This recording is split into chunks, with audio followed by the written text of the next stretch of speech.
Okay, P5 and P6 colleagues. Now this is just a video run through of the slides. So for this time round, it will not be a YouTube for you to play, but more so it's for you to use the slides and so you can control the pace on your own. Alright. Now of course, I think it's important we start off with the classroom norms so that the girls feel that they are in a safe environment and they are able to share freely. This is something we've got to emphasize to them what does safe means. So I have some pointers here. So whatever is shared within the classroom stays within the classroom, and it also means that they don't gossip or talk about this among themselves during recess. It is also not nice. So whatever happens only happens during that lesson itself. So to also advise them not to be judgmental, not to be overly critical, and if during your discussions you do want them to talk about different opinions, and you know there are people among your class who will have such differing views, or they're very garang in how they say things, right? I think this could be a good reminder for them. Alright, and there's an example of how they can say, you can use your own example, you can change this slide definitely. Then therefore together as a class, we can proceed and learn from our collective experiences. Alright, so this is just a question to start them off. So there'll be a lot of these questions followed by discussion slides. So what does the phrase mistakes can make you smarter mean to you? So our theme of this set of slides will be the power of mistakes. So therefore, basically in a nutshell is mistakes are expected to be made. In a nutshell, we all make mistakes, and the main thing is we should learn from it. We expect mistakes, and therefore we therefore should learn from it and emerge better. Then again, we share however you want it to be done. For me, my preference is for them to write down their thoughts on a whiteboard. So everyone can actually share their thoughts because I can read everybody's, but I may just select a few to speak up. So question 2 now, what is the most embarrassing or silly mistake that's ever happened to you because of your decision or action? Now this is now to narrow down to their own sharing. Now it may still not be related to studies, and that is perfectly fine. But I do emphasize maybe something that they are willing to share that is not personal. Okay, we don't have to share something overly personal as well. So again, they can share their ideas, and you can select those they think are better examples to share. Third one, so now it's about what happens after the experience. So think back about the embarrassing experience. So what changes do you make such that you never repeat the same mistake again? So it's to also see how have they responded to that experience. Because the response could be right, it could be wrong. Some of the wrong responses could be avoid doing that activity again. For example, let's say they want to swim and they had a near-death experience, for example, and henceforth they avoid swimming.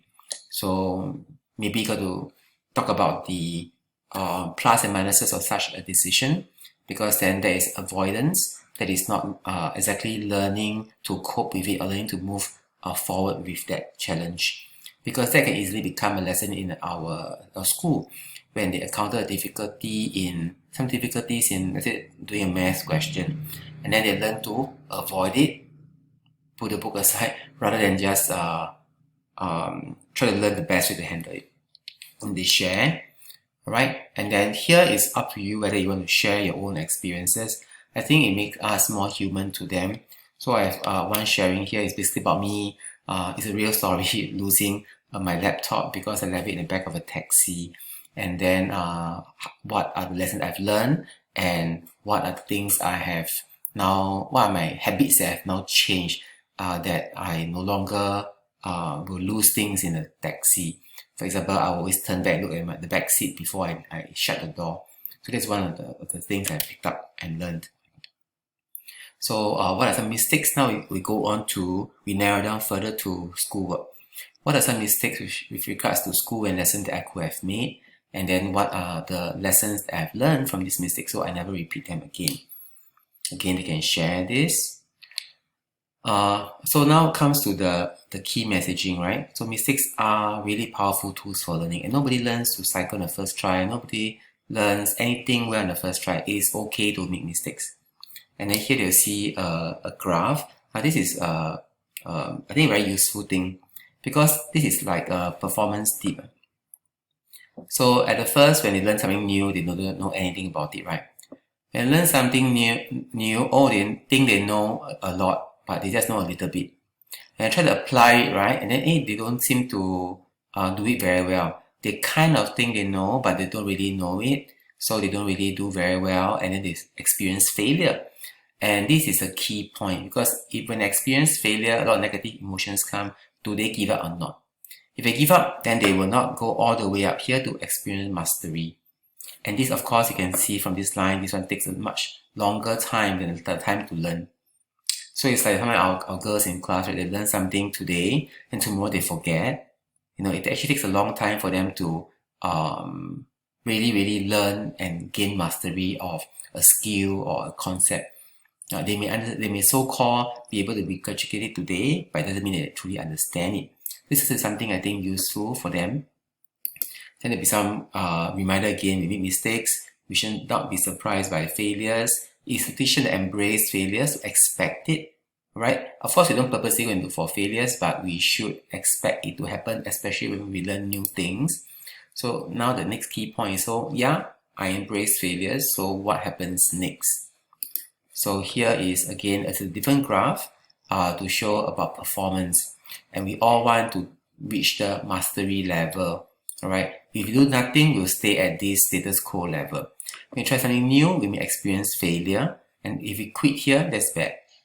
Alright, and if we don't quit, we keep on improving and keep on learning from the mistakes, adjusting, making an adjustment until we finally master it. And this will be our new normal. Okay, and we do nothing about it. You see, go back to status quo. Not time wasted through this. Then the girls just be complaining, see, we shouldn't have spent time on this. It's just a waste of time. Now this is another video. This one is it's a story about this Picasso and how he. Okay, let's hear the first part.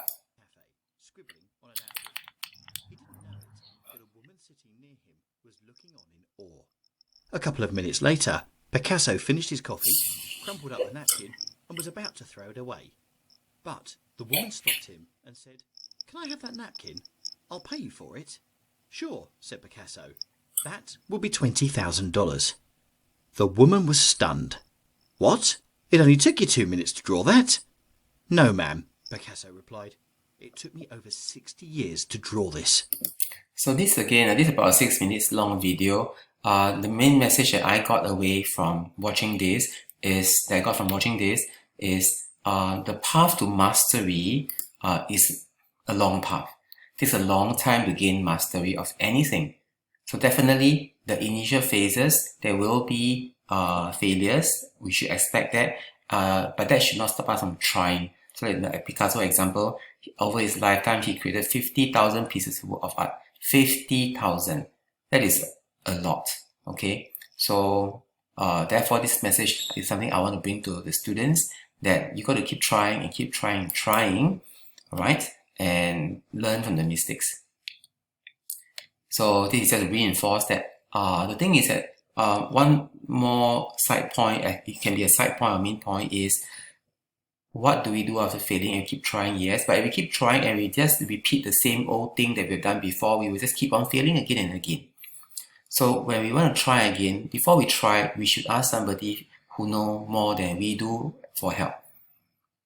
Therefore, the idea now is not about practice making perfect. Practice does not make perfect. Perfect practice make perfect. So if you want to swing a golf club, and we keep swinging it the wrong way, if I swing it 1,000 times the wrong way, all I'll do is end up with a very bad habit that I'll pick up. But if I want to learn how to swing a golf club the right way, I got to learn from somebody who knows how to swing it properly, and let that person guide me, mentor me until I get it right. And then after that, it's on my own to keep practicing. If not, I may lapse back into my old habit. Okay. Here are some examples about mistakes made in our subjects. So at the end of the day, we want them to learn from their mistakes in their English, Math, Science, right? So I have some examples here, like, this from the Straits Times, top 10 misspelled words. So if I don't put in effort to learn how to spell correctly, I will keep on spelling the wrong words. But once I put in the effort to learn how to spell correctly, I wouldn't make the same mistake again. This is a common question in science. Very often students may ask what is the volume of air in a container after you pump this in. Students will just add this number here with whatever number they hit this here. Very common mistake among the primary 4s and even among the P5s sometimes. So these are P5 and 6s now, they've already learned this. So this is an idea that they definitely would have all learned, and some might have made mistakes a couple of times before. So this is one example I think they can relate to about learning from mistakes so they do not make the same mistake again. This is another one. The P5 and 6s both know this. This process about evaporation and then condensation, it wasn't easy to them, but with practice, they know the correct stages and the sequence of events of these processes, they can answer this well, right? Or math questions like this. So if you want to cut, okay, part A is simple, right? To get 50 cm slices, how many can she get? Well, 50 divided by 5 is 10. The first one is deceivingly easy because the trick them to get the second one wrong. So this one I advise you let them do it. If you get it wrong, that dissonance will be helpful. So how many times must she cut the cake to get the 10 slices? Oh, get 10 slices. They may straight away think 10 cuts. So this part you want them to give you the answer straight away as quickly as possible. So actually it's 9 cuts. Cut 9 times, you get 10 slices. If that one cake cut once, you get 2 slices, right? A very common mistake. Okay. So this is the final portion here, whereby they can now do some self-reflection. List out the mistakes that they made with regards to either category 1 that comes from bad habits, poor mindset, stuff like that. Category 2, specific ones regarding their English, Math, or Science, or Mother Tongue, or PE, or Social Studies, or whatever. They can link to this above. Alright, this is meant to give some ideas what a subject-based common mistakes could be like. Right, of course there will be a attached worksheet for you as well. I hope this 12-minute overview helped you to use these slides the way it was intended to. Thank you.